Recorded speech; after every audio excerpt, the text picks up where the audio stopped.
Hello everyone, welcome to all of you.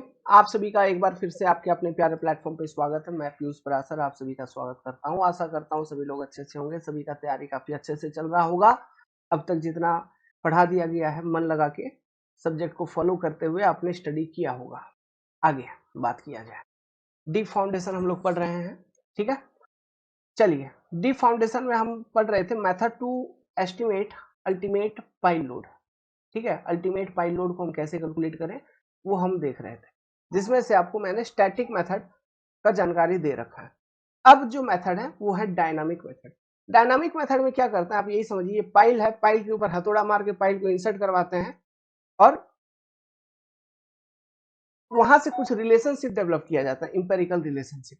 तो वही कुछ फॉर्मूला निकल के हमारे पास आता है। तो फॉर्मूला को सीधा सीधा, these are the empirical formula, सीधा सीधा हमको ध्यान रखना होता है, ठीक है।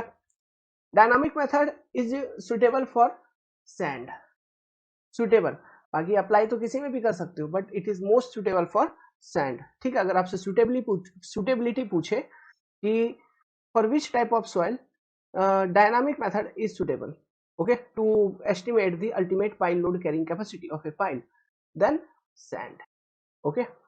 चलिए, इसमें पहला जो फॉर्मूला है आपका इंजीनियरिंग न्यूज रिकॉर्ड फॉर्मूला, यही नाम ही है इसका, है ना। इंजीनियरिंग न्यूज रिकॉर्ड फॉर्मूला, ये लोग कुछ टेस्ट कर करके रिकॉर्ड बना रहे थे तो वही रिकॉर्ड बन गया है, तो वही फॉर्मूला है। लिखिए, क्यू यूपी मतलब ultimate pile load equal to W into H divided by S plus C. W क्या है, बोले हथौड़ा मार मार के पाइल को अंदर करना है ना। तो जो वेट ऑफ हैमर है that is your W, wait of hammer in kilo Newton लेना अपने को। एच क्या है, हाइट ऑफ फॉल, हैमर कितने ऊपर से फॉल कर रही है उस पाइल के ऊपर, height of fall in centimetre. S set, इसको बोला जाता है सेट, एस मतलब set in centimetre, that is penetration per blow. एक बार हथौड़ा मारा, पाइल कितना पेनिट्रेट किया, दूसरा कितना, तीसरा कितना, पेनिट्रेशन ऑफ दिस पाइल पर ब्लो इज सेट, समझ रहे, ठीक है। यही सेट आपने एसपीटी में भी देखा था, स्टैंडर्ड पेनिट्रेशन टेस्ट में, कि एक बार सैंपलर एक हैमरिंग पे कितना अंदर जाती है, that is your set. C equal to elastic constant. तो इस तरह से आप क्यू अल्टीमेट निकालेंगे। क्यू अल्टीमेट निकल जाने के बाद क्या निकल जाएगा, क्यू सेफ, ठीक है। तो क्यू सेफ निकालने के लिए हम क्या करते हैं, यहाँ पे क्यू अल्टीमेट को फैक्टर ऑफ सेफ्टी से डिवाइड कर देते हैं। जो फैक्टर ऑफ सेफ्टी का वैल्यू यूज किया जाता है इस पर्टिकुलर फॉर्मूला को अप्लाई करते वक्त, दैट इज योर 6। ये बहुत इंपॉर्टेंट, आपको याद रखनी है, एग्जाम में ये वैल्यू नहीं दे रखा होगा, सीधा वो बोल रखा होगा इंजीनियरिंग न्यूज रिकॉर्ड फॉर्मूला। तो इंजीनियरिंग न्यूज रिकॉर्ड फॉर्मूला है, मतलब बाय डिफॉल्ट समझ जाइए कि क्यू सेफ जब आपको निकालना है, क्योंकि ये साइंटिस्ट ने रिकमेंड किया है, आपको फैक्टर ऑफ सेफ्टी 6 लेके चलना है इस पर्टिकुलर मेथड में, ओके। चलिए, अब बात कर लेते हैं हैमर के बारे में। हैमर अलग अलग तरह का होता है जो यहाँ पे यूज किया जाता है। हैमर जो होती है वो होती है एक तो ड्रॉप हैमर, दूसरा होता है स्टीम हैमर। स्टीम हैमर में single acting steam hammer, double acting steam hammer, ये होते हैं, बस आपको इतना ध्यान रखना है।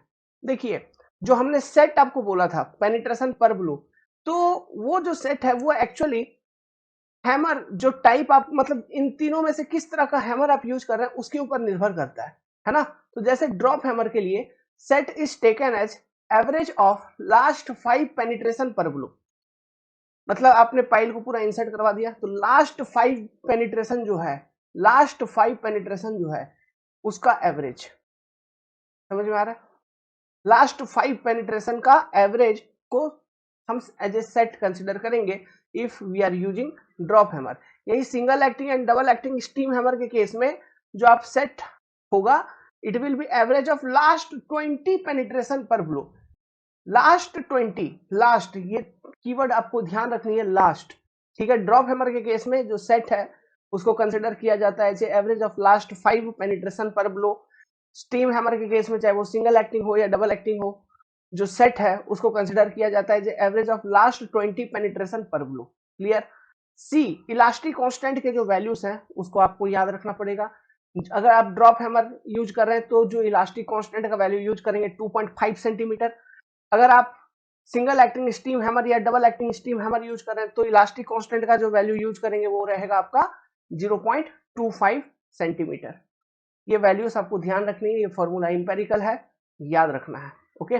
बस ये सारा चीज ऑब्जेक्टिव क्वेश्चन में पूछा जा सकता है कि जैसे ड्रॉप हैमर के लिए सेट कितना, average of how many 5, single acting या डबल एक्टिंग स्टीम हैमर के लिए सेट हम कैसे कंसिडर करते हैं या कैसे कैलकुलेट करते हैं, तो average of last 20 penetration per blow is taken as set for steam hammer, चाहे वो सिंगल एक्टिंग हो या डबल एक्टिंग हो। उसी तरह से इलास्टिक कांस्टेंट का वैल्यू आपसे डायरेक्टली एज ऑब्जेक्टिव क्वेश्चन पूछा जा सकता है। इसमें और एक चीज आती है जिसको हम बोलते हैं एफिशिएंसी, है ना, वो चीज आगे फॉर्मूला में यूज होनी है, तो वहां पर मैंने एफिशिएंसी के वैल्यूज को भी लिखे हुए हैं। अब नेक्स्ट जो फॉर्मूला है वही इंजीनियरिंग न्यूज रिकॉर्ड फॉर्मूला है, बट उसको मॉडिफाई करके दिया गया अब की, ठीक है। इसके अकॉर्डिंग जो अल्टीमेट पाइल लोड है it is equal to 166.64 into E divided by S plus 2.54। यहाँ पे एस सेट है लेकिन mm में, इससे पहले वाले फॉर्मूले में जो सेट था सेंटीमीटर में था। देखो जरा, तो कंफ्यूज नहीं होना कहां पर क्या लेना, इंपेरिकल फॉर्मूला है तो जहां पर जो यूनिट होगा उसी यूनिट में वैल्यू को पुट करना है। इन फॉर्मूला को यूज करके क्वेश्चन में लिखा रहेगा use modified engineering news record formula, use engineering news record formula, तो उसको अकॉर्डिंग वो फॉर्मूला लगाना। ये डेटा क्वेश्चन में दिया रहेगा एनर्जी पर ब्लो, है ना, ये जो एनर्जी पर ब्लो है इसको आपको लेना है किसमें, किलो जूल में, ठीक है। फॉर्मूला में आपको पुट करना है किलो जूल में। अब फॉर्मूला हो सकता है आपको क्वेश्चन में डेटा जूल में दिया हो या और कोई यूनिट में, तो किलो जूल में कन्वर्ट करके फिर इसमें लोगे, फॉर्मूला में पुट करोगे। हो सकता है सेट आपको और कोई यूनिट में दे रखा है, सेंटीमीटर में दे रखा है, तो आप तो बोलो अच्छा सेंटीमीटर, सीधा पुट कर दिया तो गलत हो जाएगा। आप सेंटीमीटर को mm में कन्वर्ट करके पुट करिए, फिर आप इस पर्टिकुलर फॉर्मूले को यूज करिए, तब जाके सही रिजल्ट निकलेगी। इसके बाद ये निकाल लिया, फिर क्यू सेफ निकालने का क्या है, Q safe equal to Q ultimate divided by factor of safety.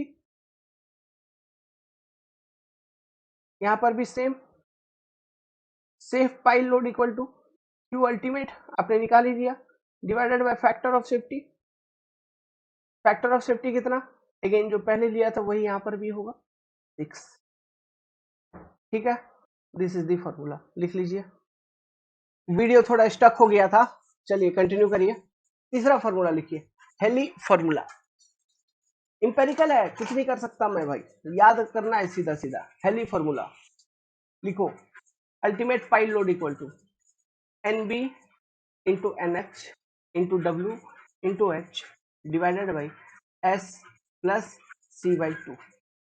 सी माने इलास्टिक कांस्टेंट 2.5 0.25 मालूम है, डब्ल्यू माने weight of hammer in kilo newton, H मतलब height of fall of hammer in centimetre, जो पहले था वही यहाँ पर भी। एनएच क्या है, नया चीज आ गया, एफिशिएंसी ऑफ हैमर, जो हैमरिंग कर रहे हैं वो उसका एफिशिएंसी कितना है। तो ड्रॉप हैमर के केस में एफिशिएंसी 1 लिया जाता है, मतलब 100%, है ना, तो फॉर्मूला में 1 पुट करोगे सीधा सीधा, ठीक है। 100% पुट करने की जरूरत नहीं है, 1, इसलिए मैं सीधा वैल्यू लिखवा दिया। ये वैल्यूज एग्जाम में as a separate objective question भी आपसे पूछे जा सकते हैं, ठीक है। ड्रॉप हैमर का एफिशिएंसी 1, सिंगल एक्टिंग हैमर का efficiency 0.5 to 0.85, double acting hammer का एफिशिएंसी 0.7 टू 8.80, मतलब 75 टू 85%, 70 टू 80%। इस तरह से ऑब्जेक्टिव क्वेश्चन में पूछा जा सकता है आपसे। अरेंजमेंट पूछा जा सकता है कि ये बताओ एफिशिएंसी सबसे ज्यादा किसका है, ड्रॉप हैमर का, उसके बाद सिंगल एक्टिंग का, फिर डबल एक्टिंग का। इस तरह से क्रोनोलॉजी आपसे पूछा जा सकता है, ठीक है, कि arrange according to efficiency, arrange करके दे देगा, किसी को उल्टा पुल्टा आगे पीछे करके 4 ऑप्शन बना के इनमें से कोई एक को टिक लगाओ, इस तरह का, ओके। एनबी क्या है, this is your efficiency of hammer पर ब्लो, ठीक। एनएच आपका एफिशिएंसी ऑफ ओवरऑल हैमर, ठीक है। एनबी क्या है, एफिशिएंसी ऑफ हैमर पर ब्लो, एक ब्लो का एफिशिएंसी, ये है एनबी। क्लियर है, दोनों में कंफ्यूजन नहीं, दोनों ही एफिशिएंसी है, लेकिन एक है कंप्लीट संपूर्ण वाला, एक है पर ब्लो वाला, ऐसा। एनबी निकालते कैसे हम, तो एनबी निकालने का ये फॉर्मूला अपने पास लिखो पहले, एनबी इक्वल टू, ध्यान से लिखना है ना, ये फॉर्मूला याद रखने का, एग्जाम में देंगे नहीं आपको। NB equal to W plus E square, small E का square P divided by W plus P. ये फॉर्मूला कब यूज करना है? जब W is greater than E P, E into P का प्रोडक्ट से ज्यादा है आपका डब्ल्यू। तो डब्ल्यू क्या है आपका? डब्ल्यू इज योर, अभी तुम लोग लिखते हुए आ रहे हैं, W equal to weight of hammer. W क्या आपका? Weight of hammer in kilo newton. Okay, just a minute भाई, थोड़ा सा, चलिए अब पता नहीं ये आज ग्रीन ग्रीन क्यों आ रहा है। आप लिखो, मैं इसके बाद अरेंजमेंट इसका बनाता हूँ, दिख तो रहा होगा, ऐसा नहीं है। तो W ग्रेटर देन EP, तो ये फॉर्मूला यूज करेंगे एफिशिएंसी पर ब्लो कैलकुलेट करने के लिए। W less than equal to, ध्यान देना लेस देन इक्वल टू भी है, लेस देन या इक्वल टू, अगर EP के बराबर है, W less than equal to EP, तो एफिशिएंसी पर ब्लो निकालने के लिए नीचे वाला फॉर्मूला यूज करेंगे, W plus E square P divided by W plus P minus W minus EP, only EP divided by W plus P. इसको हम कैसे डिफाइन करते हैं? एनबी का डेफिनेशन क्या है? एनबी को हम डिफाइन करते हैं ऐसे, it is defined as the ratio of energy of hammer after impact, एक ब्लो में, after impact to the energy before impact. ठीक है, इस तरह से इसको डिफाइन किया जाता है। पी क्या है? पी वेट ऑफ पाइल, पूरा पाइल का weight with pile cap, pile cap के साथ, ये पाइल्स, इसके ऊपर हम पाइल कैप डालते हैं, तो पाइल प्लस पाइल कैप के साथ इसका मिला के वेट जो है वो है आपका पी। ई क्या है? कोफिशिएंट ऑफ रेस्टिट्यूशन, ई को हम क्या बोलते हैं? कोफिशिएंट ऑफ रेस्टिट्यूशन, उसका कोई यूनिट नहीं होता। अब ये कोफिशिएंट ऑफ रेस्टिट्यूशन कैसे निकाला जाए बताते हैं आपको, यहाँ लिखिए पहले।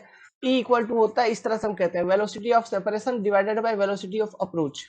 अगर इलास्टिक कोलिजन है, मतलब हथौड़ा मारा रिबाउंड कर रहा है, इलास्टिक कोलिजन, तो ई इक्वल टू 1, हथौड़ा मारा वहीं पे ब्लो, हथौड़ा मारा तो वही रह गया पाइल कैप के ऊपर, तो ई इक्वल टू 0, मतलब प्लास्टिक कोलिजन। कहने का मतलब है, देखिए हेली फॉर्मूला में फैक्टर ऑफ सेफ्टी यूज करेंगे 3, इससे जो पहले फॉर्मूला था इंजीनियरिंग न्यूज रिकॉर्ड फॉर्मूला, उसमें फैक्टर ऑफ सेफ्टी कितना यूज करना था अपने को? 6, यहाँ पे 3। ठीक है, यहाँ तक क्लियर। अब सुनो ये बात, ये वेलोसिटी ऑफ सेपरेशन और वेलोसिटी ऑफ अप्रोच क्या है, और इलास्टिक कोलिजन और प्लास्टिक कोलिजन क्या है। मान लीजिए एक गाड़ी यहाँ पर है, एक गाड़ी यहाँ पर है, पीछे से तुम गाड़ी लेके आ रहे हो, लेट्स सपोज कोई तुम्हारे पास कोई वेलोसिटी था, मान लीजिए 10 मीटर पर सेकेंड के स्पीड से तुम आ रहे हो, आए आए आए, ये बेचारा ये चल रहा था, पहले कोई वेलोसिटी के साथ चल रहा था, या फिर ऐसा एज्यूम कर लो कि वो कहीं रुका हुआ है, वो रोड पे खड़ा है अपना, साइड में पार्किंग में था मान लो, तुम आए 10 मीटर पर सेकेंड की गति से, मार दिए इसको धक्का। जब इसको धक्का मार दोगे, तो जब जैसे तुमने धक्का मारा तो ये आगे जाएगा, ये आगे जाएगा ना, तो ये बढ़ गया। लेट्स सपोज ये जो आगे बढ़ा, इसका स्पीड ये 8 मीटर पर सेकेंड के हिसाब से बढ़ा। अब तुम्हारा स्पीड जब तुम धक्का मारोगे, फिर तुम्हारा स्पीड जो तुम पीछे थे स्लो हो जाएगा, तुम्हारा स्पीड स्लो हो जाएगा। लेट्स सपोज स्लो होके तुम्हारा स्पीड हो गया 2 मीटर पर सेकेंड। इस तरह का सीन कुछ बन रहा है। तो इस केस में ई अगर मैं बताऊं तो क्या है? Velocity of separation. Velocity of separation मतलब कितना वेलोसिटी से एक ये गाड़ियां एक दूसरे से सेपरेट कर रहे हैं, अलग हो रहे हैं, कितने वेलोसिटी से? 8 माइनस 2 से।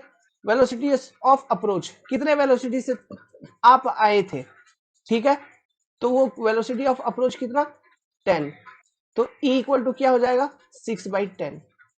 इस तरह से ये होती है वेलोसिटी ऑफ सेपरेशन और वेलोसिटी ऑफ अप्रोच। अब देखिए इलास्टिक कोलिजन, प्लास्टिक कोलिजन, मान लीजिए कोई वाल है ऐसा, तुमने एक गेंद मारा, कोई एक वेलोसिटी के साथ मारा, उसी वेलोसिटी के साथ ये तुमको रिबाउंड हो रहा है, ठीक है, रिबाउंड, तो ये elastic collision.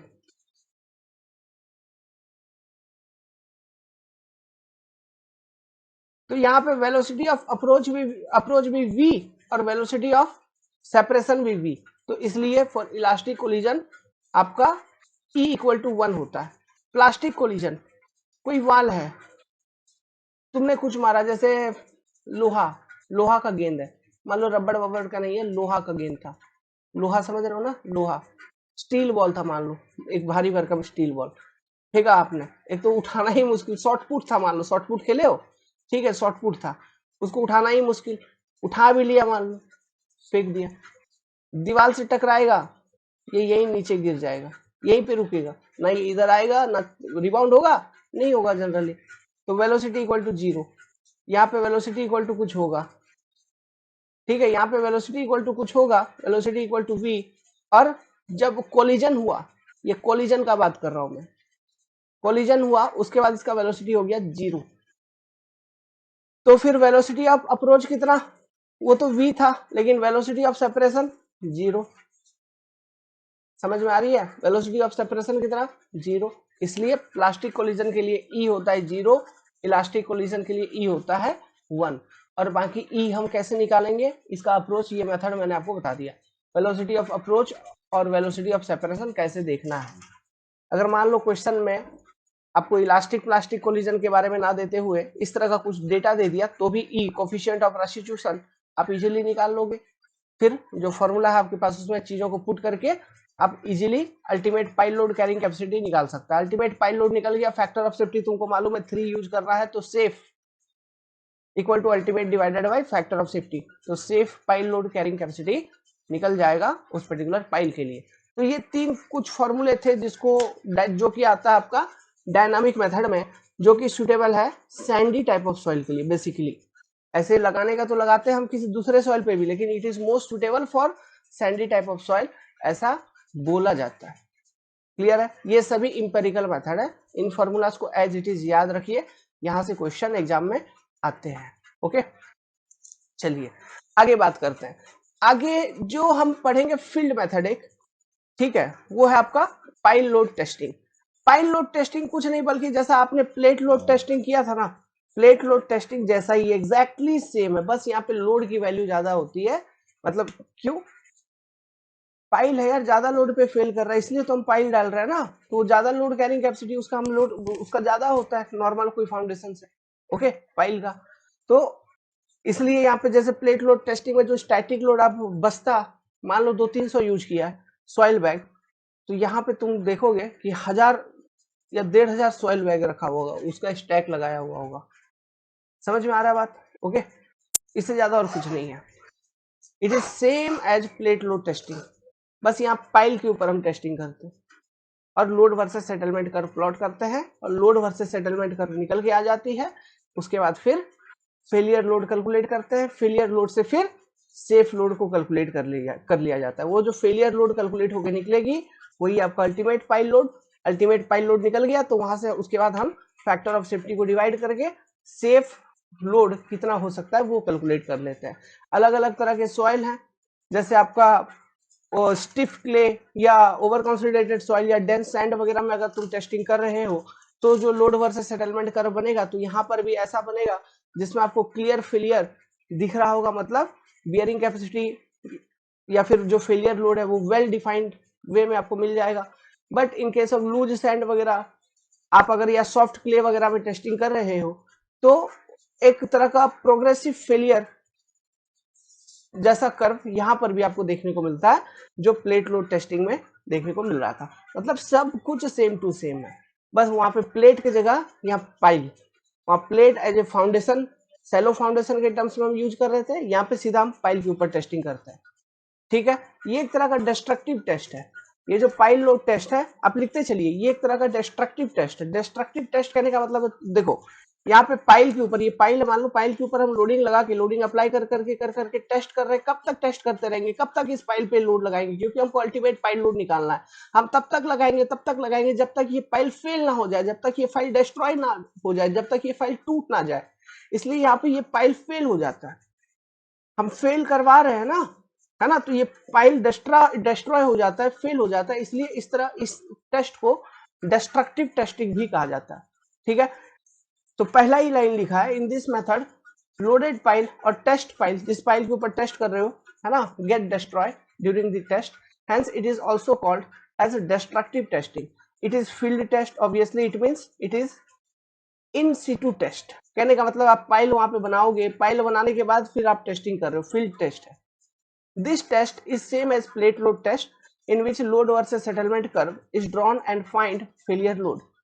Hence, this test is best suited for dense sand in which clear failure is observed, which can be found by using load versus settlement curve. In loose sand, there may be क्या chances of pore pressure development. क्यों? Loose sand जैसे जैसे आपका dense होने लगता है, क्योंकि अब जब जैसे सेटलमेंट वगैरह का सीन होता है, ठीक है, लोडिंग वगैरह लगा रहे हो, सैंड भी आपका डेंस होते चलेगा, तो जो पहले से पानी था वो पानी के लिए स्पेस कम हो जाएगा, क्योंकि वॉइड कम हो रहा है, समझ में आ रहा है, वॉल्यूम डिक्रीज हो रहा है ना, तो वॉइड कम हो रहा है, तो इस पानी के लिए स्पेस कम हो जाएगा, तो पोर प्रेशर बढ़ने लगता है। ये लॉजिक मैंने आपको समझा रखा था, शियर स्ट्रेंथ ऑफ सॉइल वाले चैप्टर में समझा रखा था, याद करो। तो वो प्रॉब्लम यहाँ पे होती है। प्लस लूज सैंड में अब ये पोर प्रेशर बढ़ने के कारण सॉइल का इफेक्टिव स्ट्रेस कम होने लगता है, और सैंड है कोहेजन लेस है, चूंकि इफेक्टिव स्ट्रेस कम हो गया है तो शियर स्ट्रेंथ भी कम होने लगता है, तो सैंड अनस्टेबल होने लगती है, लोड कैरिंग कैपेसिटी वगैरह इसका कम होने लगता है, जो कि हम कहते हैं लिक्विफैक्शन। तो ये चीज होने की पॉसिबिलिटी आपको लूज सैंड में है। डेंस सैंड में लिक्विफैक्शन होगा क्या? कभी नहीं होगा, है ना, लॉजिक आपको मालूम। It is not suitable for clay also due to remolding and development of pore water pressure. In loose soil, failure is progressive, hence double tangent method या log scale method is adopted for finding ultimate failure load. It is best method for determining ultimate load carrying capacity of pile. अगर आपसे पूछे which is the most suitable method या best method to find, इन सभी method में से जितना भी method हमने देखा, स्टैटिक मेथड, फिर आपका ये डायनामिक मेथड और ये फील्ड टेस्ट, इनमें से कौन से मेथड ज्यादा सुटेबल है? तो field testing is most suitable, और उसमें से भी अगर कोई कुछ बोले तो pile load test is the best method for determining ultimate load carrying capacity of pile. समझ में आ रही है बात? लिख लीजिए, समझाता हूं। पहला, अगर आपका डेंस सैंड है तो लोड वर्सेस सेटलमेंट कर्व जो आपको मिलेगा कैसा मिल रहा होगा? दिस इज लोड और ये आपका सेटलमेंट।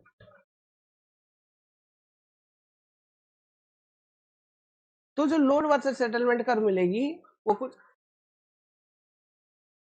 इस तरह का मिलेगा, है कि नहीं, जहां पे क्लियर फेलियर पॉइंट आपको देखने को मिल रहा है, जिसके करस्पॉन्डिंग जो लोड आप देखोगे this will be your failure load.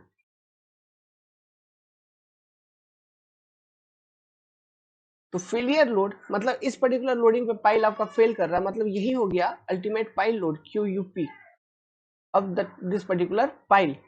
तो ये क्यू यूपी निकाल लिया आपने अल्टीमेट पाइल लोड। नाउ यहाँ पे इस केस में जो फैक्टर ऑफ सेफ्टी की वैल्यू है, we are going to use something 2.5 to 3 के बीच, ठीक। तो यहां से फिर क्यू सेफ निकल जाएगा, which is equal to Q ultimate pile load Q UP divided by factor of safety, है ना। तो इसकी वैल्यू कुछ यहाँ पे आएगी क्यू सेफ, क्योंकि फैक्टर ऑफ सेफ्टी से डिवाइड करेंगे तो कम आ जाएगा ना। तो ये इस तरह से डेंस साइड में देखा जाता है। क्लियर फेलियर और डेंस सैंड के लिए ही ये मेथड अधिक सुटेबल है, मोस्ट सुटेबल है। लिख लीजिए, लूज सैंड अगर है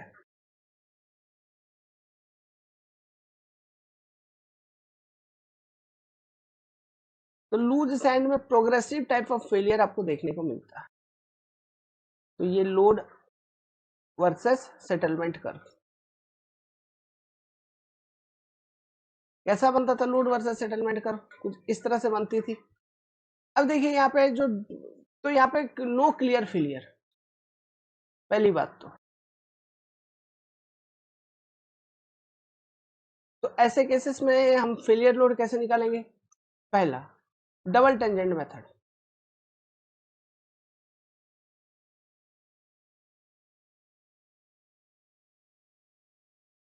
डबल टेंजेंट मेथड क्या? ओरिजिन के आसपास जो कर्व स्टार्ट हो रहा है इनिशिएट, यहां से एक टेंजेंट ड्रॉ करो, ये ड्रॉ कर लिया मैंने। फेलियर के आसपास जो कर्व मतलब लास्ट में है ना, जहां तक टेस्टिंग किया लास्ट में जो इस तरह से कर्व आ रहा है वर्टिकल, यहां से एक टेंजेंट ड्रॉ करिए, दिस इज वन टेंजेंट, ये एक टेंजेंट, ये दोनों टेंजेंट आके कहीं पे इंटरसेक्ट किए इस पर्टिकुलर पॉइंट पे, ये पॉइंट ऑफ इंटरसेक्शन तुमको मालूम है, इसके करस्पॉन्डिंग जो भी लोड ये बताएगा वो बताएगा आपका फेलियर लोड। फेलियर लोड तुमको मालूम हो गया, अब तुम फैक्टर ऑफ सेफ्टी से डिवाइड कर दो, सेफ लोडिंग निकल जाएगी। समझ में आ रहा बात है ना? तो इस तरह से ये काम करता है डबल टेंजेंट मेथड। दूसरा इसी में लॉग स्केल प्लॉट।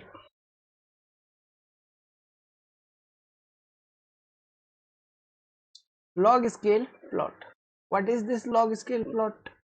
मतलब लोड वर्सेस सेटलमेंट कर्व जो है, या लॉग लोड,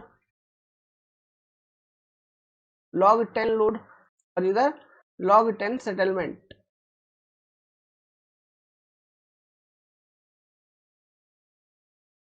डायग्राम बनाइए कॉपी में अच्छे से, है ना? लॉग 10 सेटलमेंट प्लॉट करेंगे तो ये पहले से ही एक इस तरह से स्ट्रेट लाइन मिलेगा कुछ आपको, इस तरह का कर्व भी बनेगा, है ना? तो यहाँ पे आपको सिंपली ये जो जंक्शन है, ये जो पॉइंट, अब ये क्लियर फेलियर दिख रही है, इसके करस्पॉन्डिंग ये आपको फेलियर लोड मिल जाएगा। फेलियर लोड मतलब ultimate pile load, QUP. QUP यहां से क्यू सेफ निकालनी है, QUP divided by factor of safety, खत्म। इस तरह से किया जाता है पाइल लोड टेस्ट। समझ में आ रही है बात?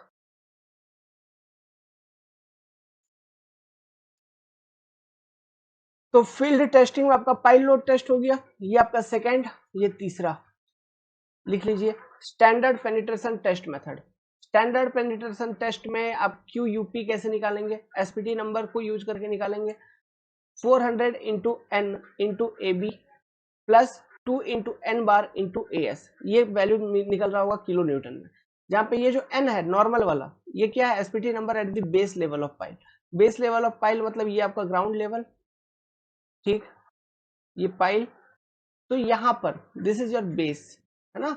तो पाइल के बेस पे आपको निकालना है एन। नाउ एन बार क्या है? ये आपका लेंथ ऑफ पाइल। तो लेंथ ऑफ पाइल के अलोंग एवरेज एसपीटी नंबर, आप अलग अलग डेप्थ पे कैलकुलेट करोगे एसपीटी, ठीक है? अलग अलग डेप्थ पे हम परफॉर्म करेंगे तो नंबर अलग अलग आएंगे। तो वो डेप्थ और नंबर हमको मालूम है, फिर वहां से हम एवरेज वैल्यू निकाल लेंगे एन बार का over the length of pile, that is your N bar, जो कि हम यूज करेंगे एएस के साथ। ए बी और एएस मतलब base area and side area या surface area, base area and surface area of pile in metre square. निकल जाएगा आपको इस तरह से। तो ये चीजें आपको आती हैं। एन और एन बार का वैल्यू दे रखा होगा, या एन का वैल्यू बता रखा होगा, या डेटा दे रखा होगा कि ऊपर से नीचे तक इस तरह से एन वेरी कर रहा है। तो नीचे वाला जो एन होगा लास्ट वाला सीधा सीधा बेस पे, वो एन कंसिडर कर लोगे और एन बार निकाल लोगे, फिर पूरे डेटा से एवरेज वैल्यू जो कि होगा एन बार, जो कि पुट करोगे। समझ में आ रहा है? चलिए तीसरा, स्टैटिक कोन रेजिस्टेंस मेथड। इसका फॉर्मूला देखिए, ultimate pile load Q UP equal to Q B, small Q B है ना, क्यू बी है, Q B into A B मतलब बेस रेजिस्टेंस। बेस से क्या रेजिस्टेंस मिल रहा है, that is your Q B, base level resistance. यही देखिए, static cone resistance at base level of pile in KG per centimetre square, आपको डेटा दे रखा होगा in KG per centimetre square. Q B into A B, ठीक है, तो multiply करेंगे। नाउ अब ये देखो, Q B into A B plus QC bar, एक मिनट, प्लस क्यूसी बार है ना, क्यूसी बार है, क्यूसी बार। क्यूसी बार क्या है आपका? QC bar average static cone resistance over length of pile, ये भी केजी पर सेंटीमीटर स्क्वायर में। Q UP equal to ultimate pile load carrying capacity, kilo newton में दे देगा ये वैल्यू। अब यहाँ पे एक चीज मैंने लिखा था A B into A S in metre square, इसको थोड़ा काट दो, ठीक है? क्योंकि यहाँ पे अगर ये सेंटीमीटर स्क्वायर में, तुमको उधर तुम मल्टीप्लाई करोगे सेंटीमीटर स्क्वायर से, ओके, तब जाके वो सेंटीमीटर स्क्वायर कटेगी। ये कोई अलग से इंपेरिकल फॉर्मूला नहीं है, ये टेस्ट से निकल के आ रही है, तो सेम यूनिट में आपको कंसिडर करनी है, ओके? तो पुट कर देंगे तो चीजें आपका निकल जाएगा। तो इस तरह से ये डेटा दिया रहेगा, क्यूबी और क्यूसी बार का डेटा क्वेश्चन में दिया रहेगा, या कैलकुलेट करने का ट्रिक बता रहा होगा, तो उसको यूज करके आपको क्यूबी एंड क्यूसी बार निकालनी है। वो निकालने के बाद फिर आप इस फॉर्मूले में पुट करोगे, area A B and A S निकालना है। ए बी क्या है, यहाँ पे आप लिख लीजिए साइड में, ए बी मतलब बेस एरिया,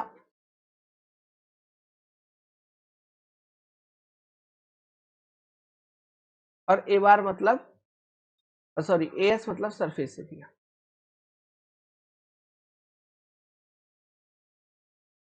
तो इसी के साथ हमने एक टॉपिक ये खत्म कर लिया कि what are the method to estimate the ultimate pile load.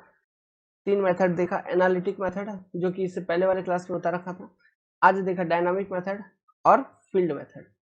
Dynamic method में 3 फॉर्मूले हमने देखे, इंजीनियरिंग न्यूज रिकॉर्ड फार्मूला, ठीक है, modified engineering news record formula, तीसरा हेलिस फार्मूला। तो चीजें ध्यान रखना। फील्ड मेथड में हमने फिर यहाँ पे भी 3 बातों को देखा, क्या, pile load testing, standard penetration method, static cone resistance method. 3 अलग अलग फॉर्मूला।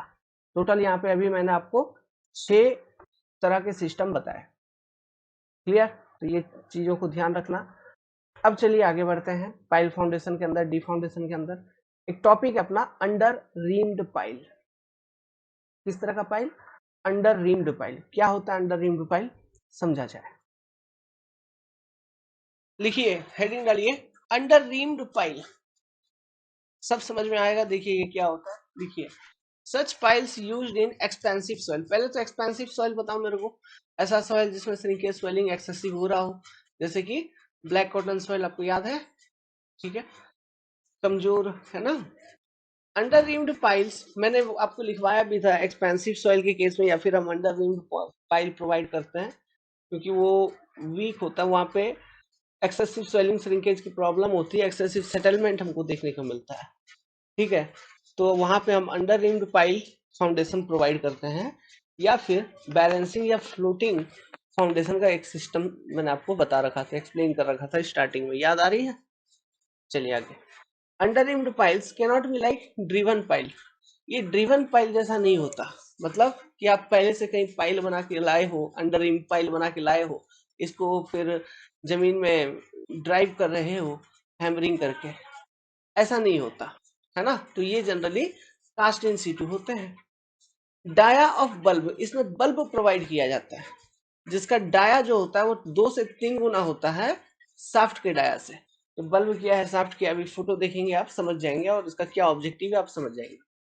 सिंगल बल्ब, ये जो अंडर रिम्ड पाइल होते हैं ना, मैं आपको बता रहा हूँ यहाँ पे, है ना, जो अंडर रिम्ड पाइल होता है ये अलग अलग होती है। एक बल्ब प्रोवाइड कर रखा है तो उसको बोलेंगे सिंगल बल्ब, अगर 2 बल्ब प्रोवाइड कर रखा है तो उसको डबल बल्ब। जनरली सिंगल और डबल देखने को मिलता है। या फिर मान लीजिए डेप्थ ऑफ फाउंडेशन आपका बहुत ज्यादा है, डेप्थ ऑफ पाइल अगर बहुत ज्यादा है, तो ऐसे केसेस में बल्ब का नंबर बढ़ सकता है। समझ में आ रही है बात? हम आपको सिंगल और डबल का दिखाते हैं फोटो, देखिए ये आपका सिंगल बल्ब है। उम्मीद करता हूं आपने इससे पहले की जो चीजें थी उसको लिखे होंगे, लास्ट वाले स्लाइड पे लिखिए single bulb under rimmed pile. In this case, base area is increased due to bulb, hence end bearing resistance and ultimate load carrying capacity of pile increases. क्या बोल रहा है देखिए आप, this is your ground level, ground level से नीचे length of pile आपने provide कर रखा है, ठीक है।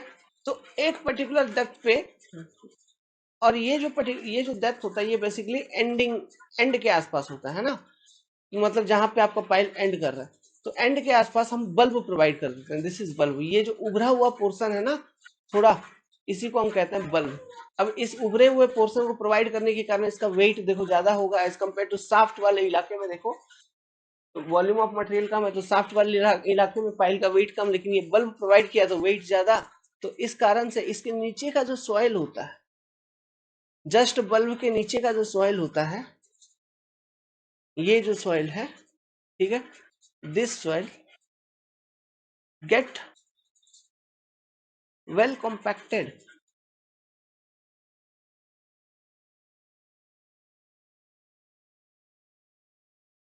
समझ में आ रही है? ये जो सॉइल है अच्छे से कॉम्पैक्ट हो जाता है और इतना डेंस हो जाता है कि इसका सेटलमेंट वगैरह जो होना है हो जाता है, और कॉम्पैक्ट होकर अच्छे तरीके से डेंस हो जाता है। और ये it start acting as a pile material only. जैसा पाइल का बिहेवियर होता है, ये भी पाइल जैसा काम करने लगता है, मतलब ये भी लोड कैरी करने लगता है अब, है ना। ये सॉइल भी अब लोड कैरी करने लगता है। Okay, it start acting as pile only. ये दो बातें समझ में आई। जब ये पाइल जैसा ही बिहेव करने लगेगा या एक्ट करने लगेगा, तब अब जब तुम फॉर्मूला अप्लाई करोगे, कौन सा, जो हम बेस रेजिस्टेंस निकालते हैं, तो मान लीजिए आपके पास स्मॉल क्यूबी मालूम है, तो उसके बाद जो बेस एरिया तुम कंसिडर करोगे, क्योंकि ये पाइल जैसा एक्ट करने लगा, तो बेस रेजिस्टेंस यहां से पूरे ये वाले डाया से मिल रहा होगा। अब इसको समझिए, एक पर्टिकुलर डाया, ठीक है, यहां से आपको बेस रेजिस्टेंस मिल रहा होगा।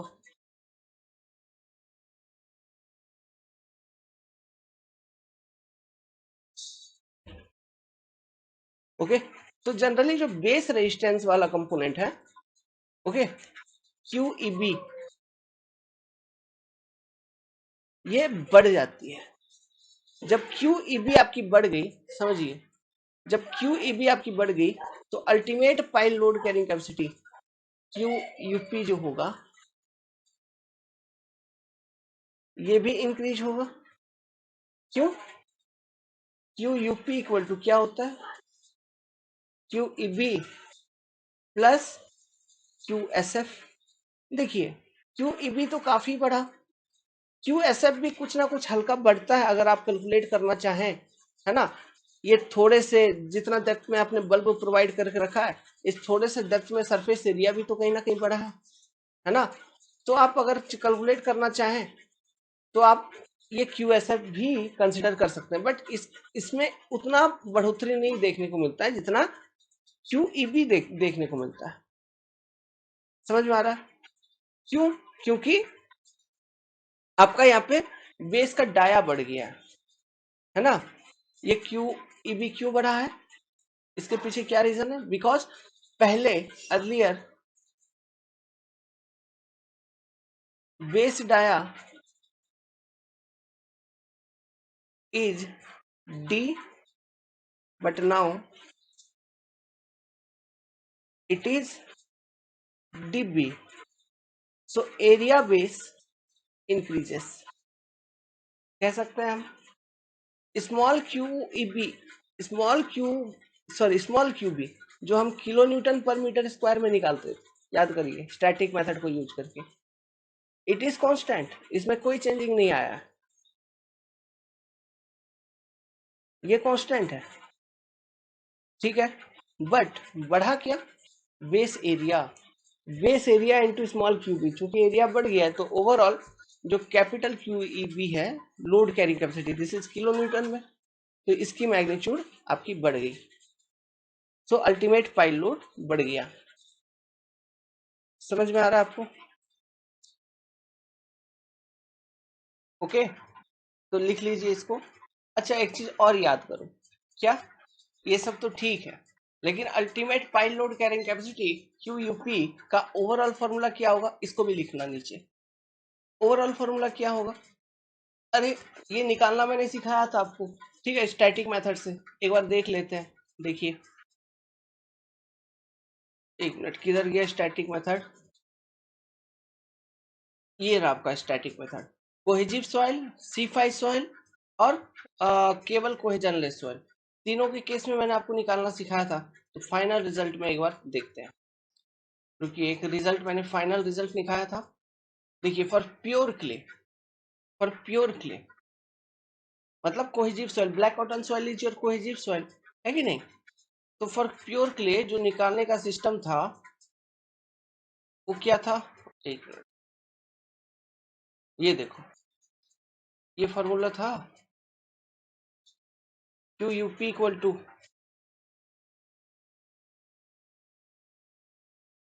याद आ रही है,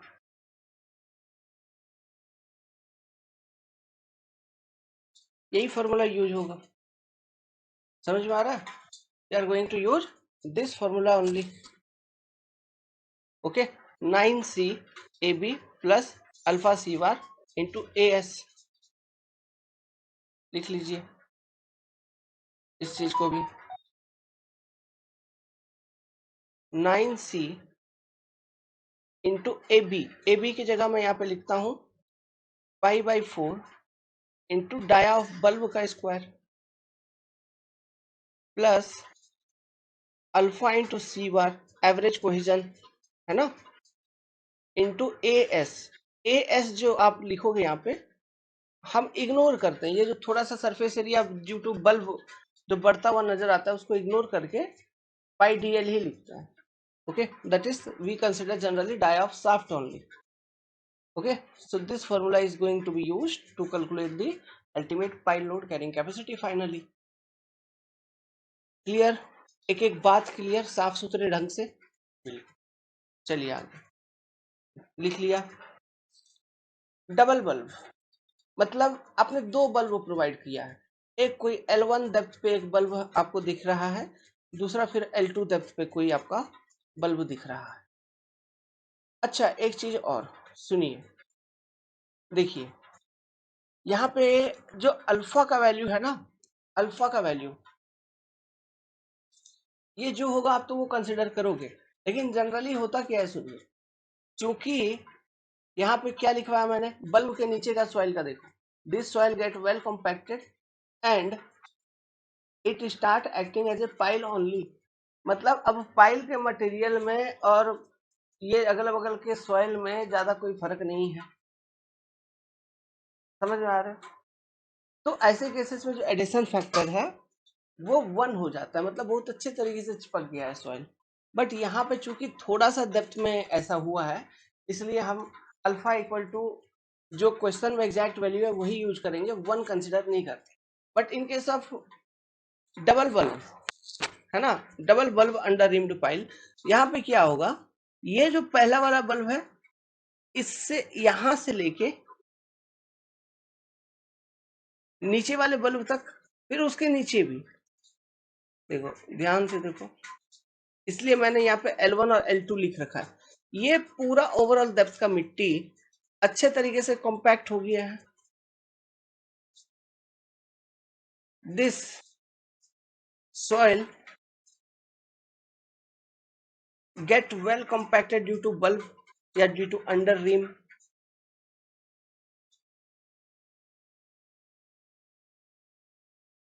well compacted due to bulb और अंडर रिम, उसको हम अंडर रिम भी कहते हैं,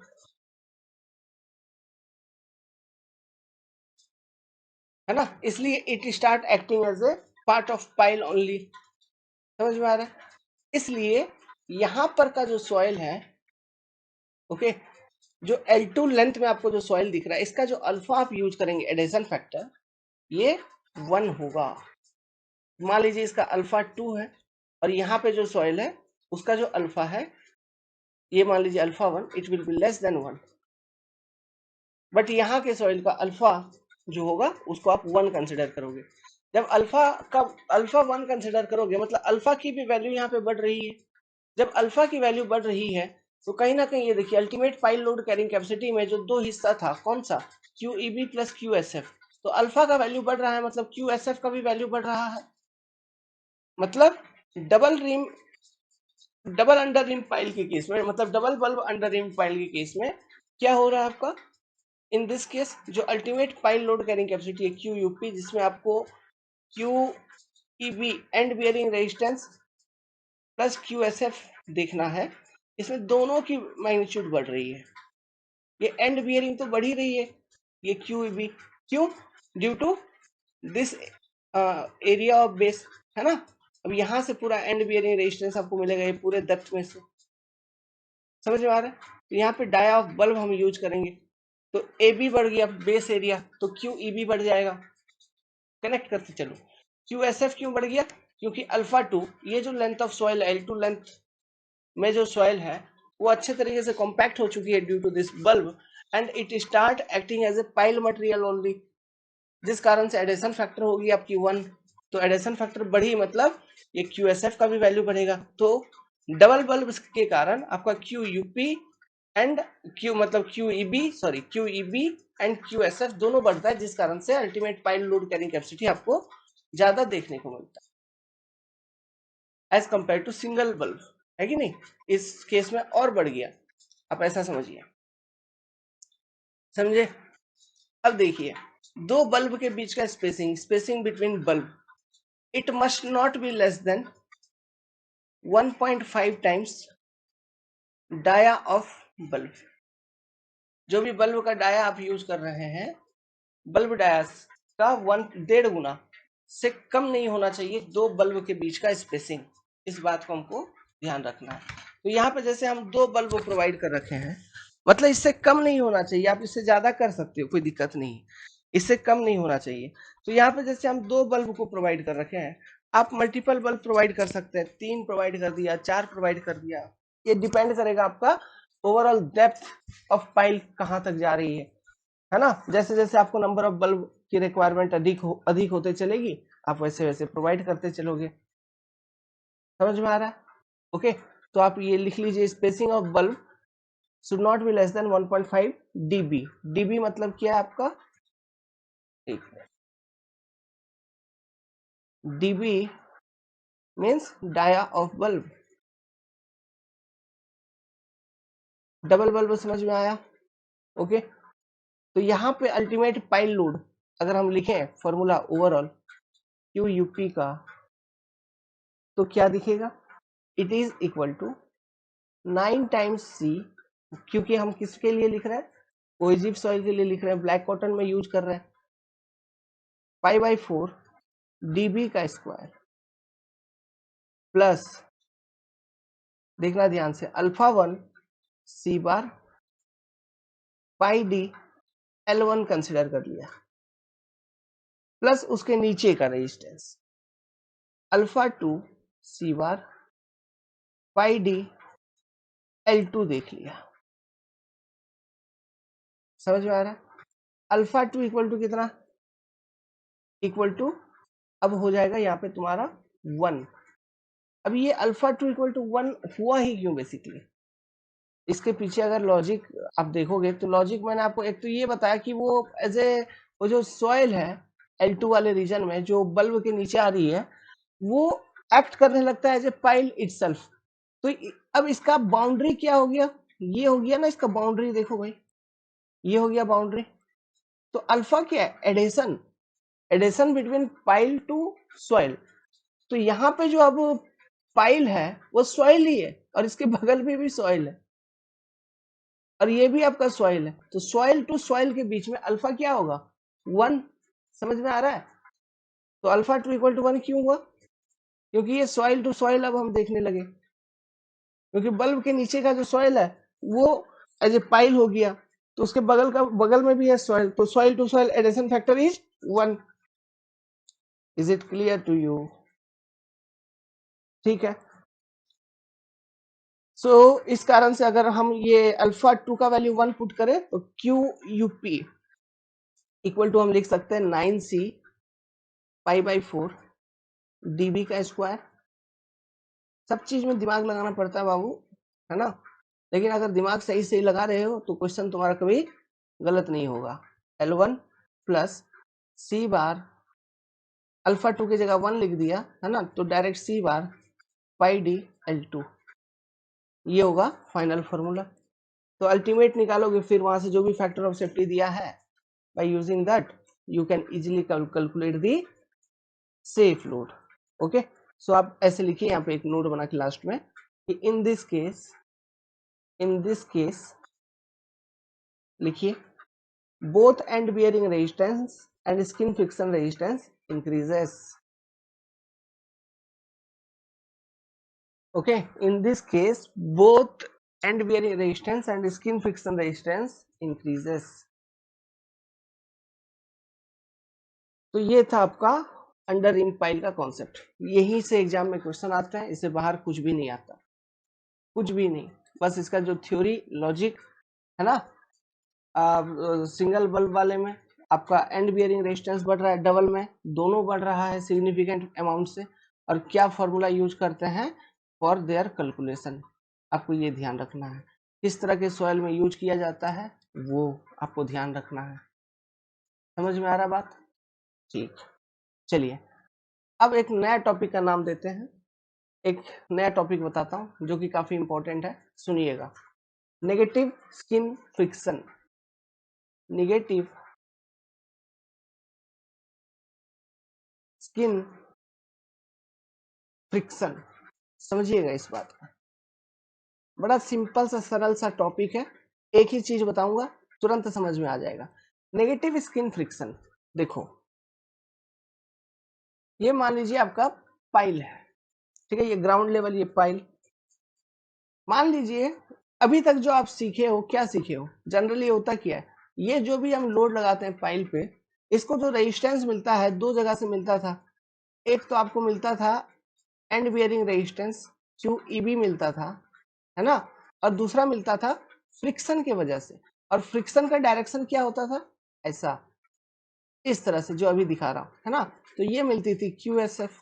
कहने का मतलब है Q जो आप लगा रहे हो, let's suppose ultimate pile load है ना, तो QUP जो है ये होता था QSF प्लस QEB। ध्यान से सुनना, यहाँ पे QSF का डायरेक्शन देखो, अपवार्ड है, मतलब लोडिंग नीचे, तो QSF का डायरेक्शन, QSF कैसा लग रहा है, उसके अपोजिट में, ये तो रेजिस्टेंस है ना, QEB भी ऊपर, ऐसा। नेगेटिव स्किन फ्रिक्शन मतलब जो फ्रिक्शन है वो नेगेटिव हो जाए, मतलब उसका डायरेक्शन उल्टा हो जाए। उल्टा मतलब जिस डायरेक्शन में लोड लग रहा है उसी डायरेक्शन में आपका फ्रिक्शन भी लगने लगे पाइल के ऊपर। तो ऐसा कब होगा, यही बात है ना। नेगेटिव स्किन फ्रिक्शन मतलब क्या हो कि फ्रिक्शन का डायरेक्शन उल्टा हो जाए पाइल के ऊपर, तो ही बोलेंगे ना negative skin friction, negative side friction. समझ में आ रहा है? तो ऐसा होगा कब, सुनिए, ऐसा होगा कब, होता है ऐसा, लेकिन कब होता है, सुनो बात। होगा क्या, ये जो नियर बाई सॉइल है, ठीक है, ये अगल बगल क्या है, ध्यान दो, this is your adjacent soil. ये क्या है, this is your adjacent soil.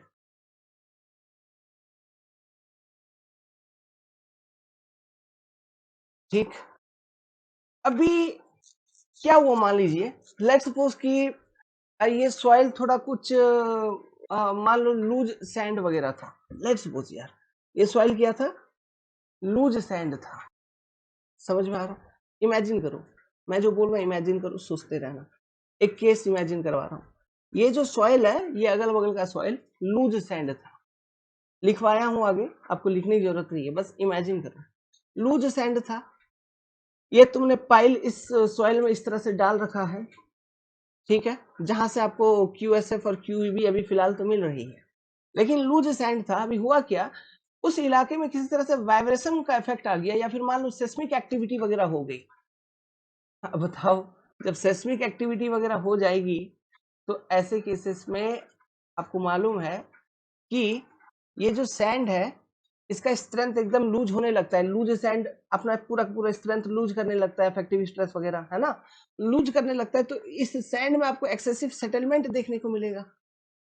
समझिए, इस सैंड में एक्सेसिव सेटलमेंट देखने को मिलेगा इस लूज सैंड के केस में। हम्म, ये जो एक्सेसिव सेटलमेंट आपको देखने को मिल रहा है, ये सेटलमेंट इतना ज्यादा होगा कि वो जो, देखो ये लोडिंग की वजह से, ये जो QUP लोड लग रहा है, इस लोडिंग की वजह से आपका पाइल भी सेटल कर रहा है, आपका पाइल भी सेटल कर रहा है, कहीं ना कहीं धीरे धीरे सेटल कर रहा होगा। लेकिन मान लीजिए इसी सॉइल में सेस्मिक एक्टिविटी हो गया, जिस कारण से एडजेसेंट सॉइल के सेटलमेंट पाइल के सेटलमेंट से ज्यादा हो गया। एडजेसेंट सॉइल का सेटलमेंट पाइल के सेटलमेंट से ज्यादा हो गया। अब एक चीज देखो, जब ये सॉइल बहुत ज्यादा सेटल कर रहा है ना, मतलब सेटलमेंट ऑफ, सुनो बात, एक एक करके लिखते हैं। सेटलमेंट ऑफ एडजेसेंट सॉइल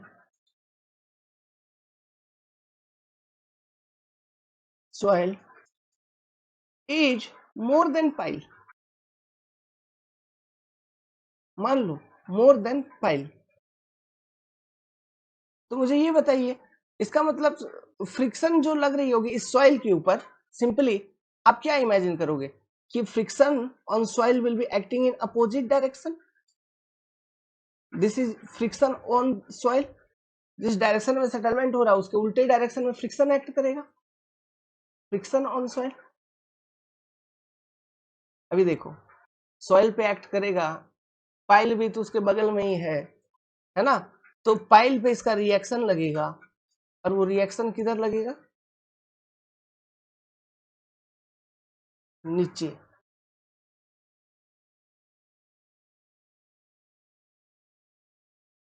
ये जो फ्रिक्शन लग रहा है सॉइल पे, उसका ये लग रहा है आपका रिएक्शन ऑन दी पाइल, है ना। मतलब अगर पाइल के अगल बगल जो सॉइल है उसकी एक्सेसिव सेटलमेंट होने लगेगी, उसकी एक्सेसिव सेटलमेंट होने लगेगी, तो सॉइल के ऊपर, ठीक है, एक फ्रिक्शन लगना चालू हो जाएगा। उस फ्रिक्शन का रिएक्शन जो पाइल पे है वो डाउनवर्ड डायरेक्शन में एक्ट करने लगेगा, और यही फ्रिक्शन जो होती है इसी को हम कहते हैं नेगेटिव स्किन फ्रिक्शन। क्यों? ये नेगेटिव डायरेक्शन में लग रहा है, उल्टा डायरेक्शन में, तो ये क्या कर देगा, ये जो QSF का वैल्यू है इसको ये कुछ हद तक ये कम कर देगा। नेगेटिव स्किन फ्रिक्शन की वजह से QSF की वैल्यू कम होगी कि नहीं? जब QS, क्योंकि ये देखो एक फ्रिक्शन तो तुम्हारा पॉजिटिव डायरेक्शन में तुम कह रहे हो, अब लगने लगा उल्टा डायरेक्शन में, तो ये QSF वैल्यू धीरे धीरे कम हो जाएगा कि नहीं? जब ये QSF का वैल्यू कम हो गया मतलब ultimate pile load carrying capacity कम होगा कि नहीं? समझ में आ रहा है? तो यही है नेगेटिव स्किन फ्रिक्शन, समझे? नेगेटिव स्किन फ्रिक्शन, इसको हम लिखते हैं as Q negative SF, QNSF। समझ में आ रहा है? तो एग्जाम्पल मैंने बोला जैसे लूज सॉइल था, उसमें अगर कोई सेस्मिक एक्टिविटी होगी तो जो लूज सॉइल है उसका एक्सेसिव सेटलमेंट होने लगेगा, है ना, जिस कारण से सॉइल के ऊपर जो फ्रिक्शन लग रही होगी वो अपवर्ड डायरेक्शन में लग रही होगी, बट उस फ्रिक्शन का रिएक्शन जो पाइल के ऊपर है वो डाउनवर्ड हो जाएगी, जो कि होता है नेगेटिव स्किन फ्रिक्शन, और इस कारण से ultimate pile load carrying capacity कम होता है। समझ में आ रहा है बात? तो दो चीजें यहाँ पे आपको दिखा दिया मैंने अच्छे से डायग्राम में, QSF और QNSF दोनों क्लियर। QSF ये पॉजिटिव डायरेक्शन में, जो कि किसमें कंट्रीब्यूशन कर रहा है, लोड कैरिंग कैपेसिटी में, but excessive settlement of near by soil होने के कारण फ्रिक्शन का डायरेक्शन कम गया, उल्टा हो गया, रिवर्स हो गया, तो ये negative direction, negative skin friction resistance, जो कि ultimate pile load carrying capacity को कम कर देगा। समझ गए? ठीक। तो ये जो केस है ये ऐसा नहीं है कि केवल लूज सॉइल हो तभी होगा, और भी डिफरेंट केसेस हो सकता है। डिफरेंट केसेस जैसे कि इमेजिन करो, क्या इमेजिन करोगे, जैसे कि मतलब ये जो पाइल है जहां पर, इसके अगल बगल ना, यहाँ सॉइल के ऊपर आपका कंस्ट्रक्शन बहुत कर दिया कोई, तो ओवरबर्डन प्रेशर बढ़ गया बहुत ज्यादा, तो बहुत ज्यादा ओवरबर्डन प्रेशर या सरचार्ज बहुत ज्यादा आ जाने के कारण नियर बाय सॉइल में उसका फिर एक्सेसिव सेटलमेंट होने लगता है नियर बाय सॉइल का पाइल के कंपैरिजन में, तो भी ये केस देखने को मिलेगा। या फिर मान लीजिए यहाँ पे वाटर टेबल वगैरह भी था, वाटर टेबल लोअरिंग हो गया, तो वाटर मतलब सॉइल के अंदर वाटर टेबल था कहीं पर, वाटर टेबल का लोअरिंग हो गया, सडन लोअरिंग हो गया, बहुत ज्यादा लोअरिंग हो गया, जिस कारण से बहुत ज्यादा इफेक्टिव स्ट्रेस बढ़ेगा। इफेक्टिव स्ट्रेस बढ़ेगा तो याद करो, effective stress increases at any particular level, तो सेटलमेंट इंक्रीजेस, तो किसका सेटलमेंट होगा यार, नियर बाई सॉइल का सेटलमेंट हो रहा है ना। तो ये सभी केसेस क्या है, सभी केसेस में नेगेटिव स्किन फ्रिक्शन आपको डेवलप होता हुआ मिलेगा पाइल के ऊपर। समझे? डायग्राम बना लीजिए अच्छे तरीके से, जो चीजें जहां पे लिखवाया हो उसी हिसाब से डायग्राम बनाओ, वीडियो पॉज करके डायग्राम बनाओ, फिर लिखना चालू करो। लिखिए, it is the phenomena in which adjacent soil